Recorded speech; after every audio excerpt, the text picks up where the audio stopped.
Hello, my name is Rihanna Binkley. I am the project manager for this oral history project, and this is Teri. Hello. Give my introduction is Yeah, Dr. sure. Teri Yeah. Delane. I am the executive director and co-founder of Life Learning Academy. Amazing. So today is Friday, March 25th at about 11:25 a.m. And this is for the Treasured Stories, the oral histories of Treasure Island from 1997 to present. All right. Why don't we just start with a really broad question? Tell me about the first time you came to Treasure Island. The first time that I came to Treasure Island actually was with Dr. Mimi Silbert and Mayor London Breed. And she was not mayor at the time, obviously, but to be a part of looking at the building to start our high school Life Learning Academy. Okay. What was the island like then? Well, now it looks like we have mountains all around us and they're just mountains of dirt, but I mean, it really wasn't too much different than what it is now, because there were still housing here, I guess. But I think we were the first ones, my husband and I, we first got a place here because our parking spot said number 1. So the housing was getting ready to open up where they could bring people in to live on the island. It had been closed down for quite some time. I don't know that history, so. Okay, but that was like 90, was it right around 97 when you moved here? I think so. Okay. Okay. So tell me about opening the Life Learning Academy and where that kind of came from. So Mayor Willie Brown at this time asked Delancey Street Foundation, which I am a graduate of, and so is Mike Delane, my husband, to revamp the juvenile justice system, because there were at that time like 200 kids in juvenile hall. Now there's like 16. So we started out as an alternative school for kids incarcerated in criminal justice. It's not where we are now, but at the time we were providing a high quality, we were developing and designing a high quality school for students that do not have the opportunity to really experience a small, hands-on community environment. And that was the whole idea to do. The school was just one of the things that we implemented as a result of our research and working with Willie Brown. So why Treasure Island? Why was Treasure Island kind of the place for the LLA? So we really were so happy to be able to come to Treasure Island because it's a neutral spot. And most of these students had certain areas and neighborhoods that they could not cross over into from the bus rides. And Treasure Island was neutral. I mean, I have been running this school for 24 years and we have never had any violence at our school because we are a safe community school that emphasizes our students' needs. And so we felt that Treasure, besides the fact that it's so beautiful and we got this building that used to be an officers club, and Delancey Street and our students helped recreate and do the construction work on the building to make it habitable to have classrooms and stuff on. And we actually added a whole portion to the building, which our students in Delancey Street did. All the construction work in the building. Wow, that's amazing. So what connection do you have with Treasure Island in the community? Do you see the kids having a connection to the community in the island? Yeah, but I mean, there is about we usually hover around 50 kids. Pandemic brought us way down, and plus we had 20 kids graduate last year. So we have about 35 kids. We have 6 of those kids that live on Treasure Island. Mhm, So we're very well known on Treasure Island with the mhm, parents, with community. I've gone to many community meetings mhm. and talked about our school and our vision and what we're trying to do in the future. So we feel like we are a strong part of the community, and Sylvia Pyatt is on the, what is it called, that board that you guys, or that meeting, that community meeting that you guys have every month? We have an Island Partners meeting every month Island that she's a Partners part of. meeting. Yes. Yeah. Yeah, that she's a part of that. So it's important to us that we have friends on Treasure Island, and we do, with everybody here that works here and with most of the families. So let's go back to when you lived on the island. What was that like versus now not living on the island?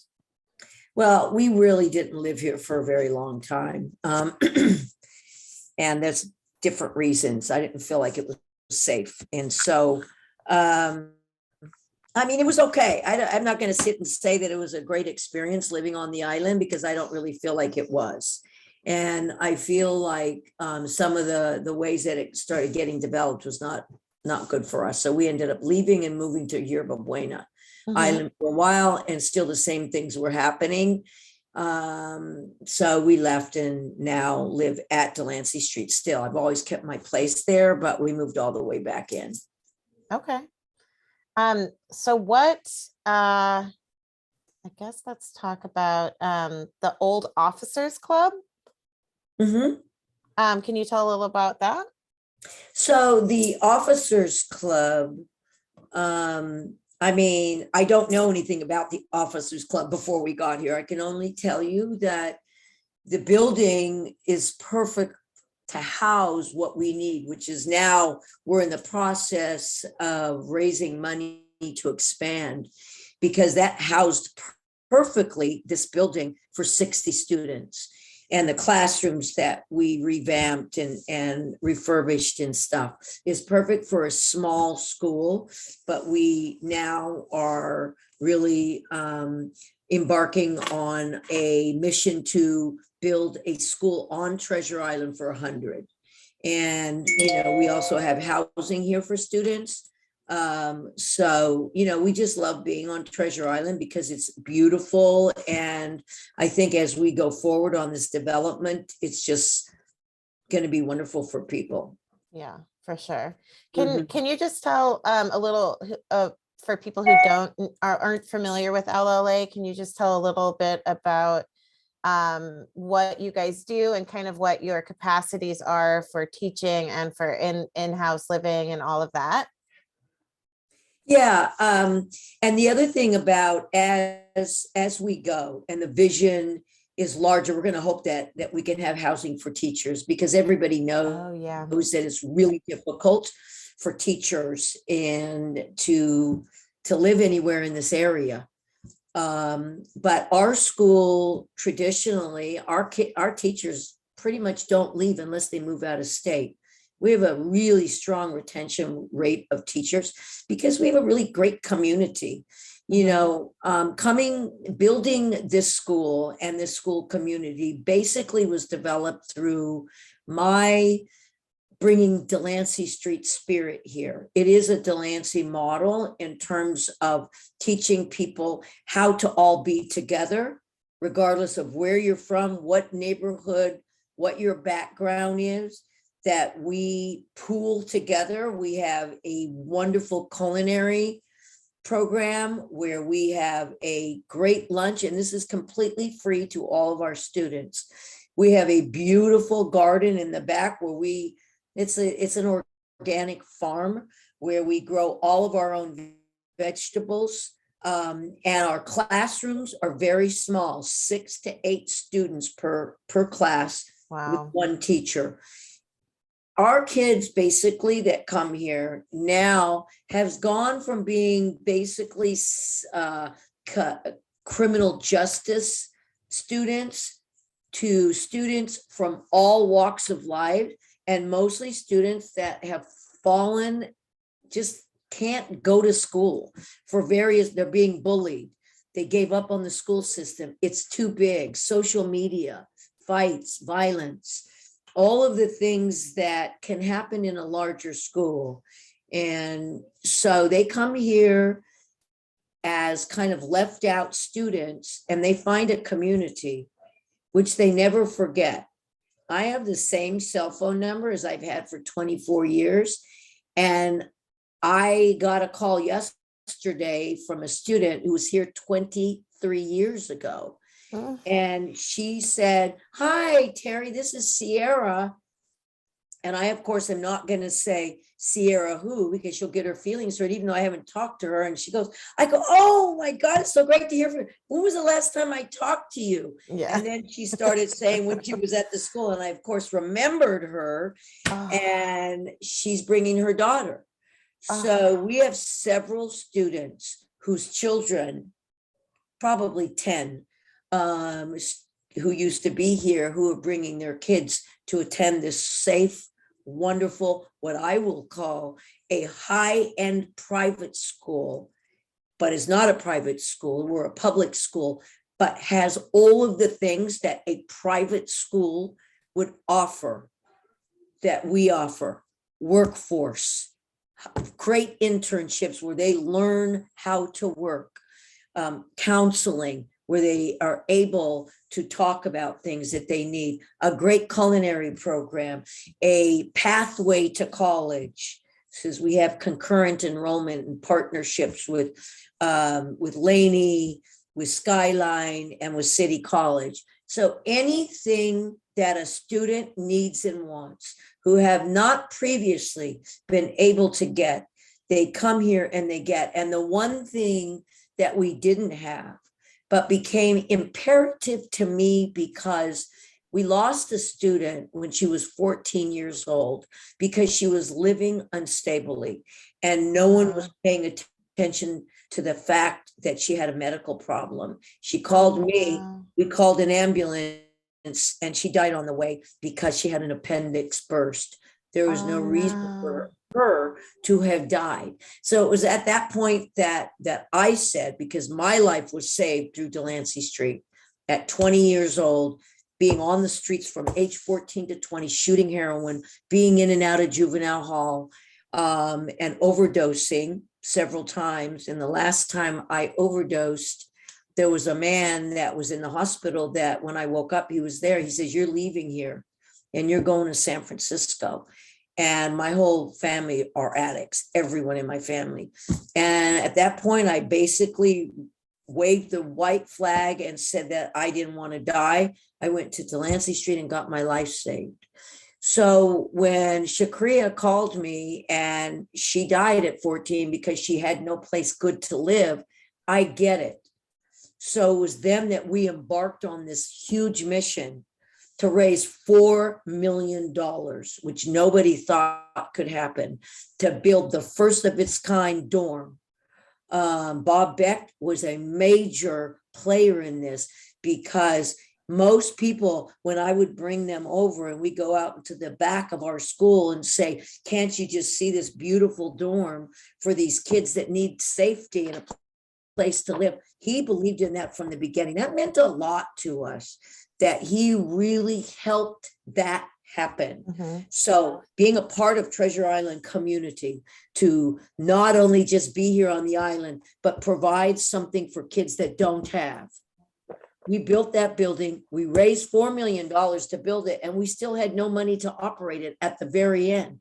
My vision was to say, I don't need to have all ducks in a row. I will say this, that when we have this beautiful building, I want somebody to turn to me and say, "Oh, you have a beautiful building for free for homeless youth. We can't help you." Didn't happen like that. We got the building up. Mayor London Breed, who has a long history with Treasure Island, Delancey Street, Life Learning Academy, came forth and gave us half the operating class cost for 2 years. So all of this happened for one reason, because we're on Treasure Island. Mm-hmm. I mean, that's I mean, Right. I mean, that's it's a an amazing romantic story, sentiment. Yeah, it really is. right? It is, and it's true. Yeah. I mean, I love that. And I mean, is there anything else you want to talk about? No, I think that whatever you get from other people, that this part is so different because Yes. it evolved from this small little school that was neutral because we're on Treasure Island and we were picking kids up because there wasn't even a bus in the beginning. And the support that we had from all of the Treasure Island leaders from the beginning all the way through to now. And Becky was one of my biggest fans, and I was one of her biggest fans. We went to all the meetings. We provided students to help them in any way we could.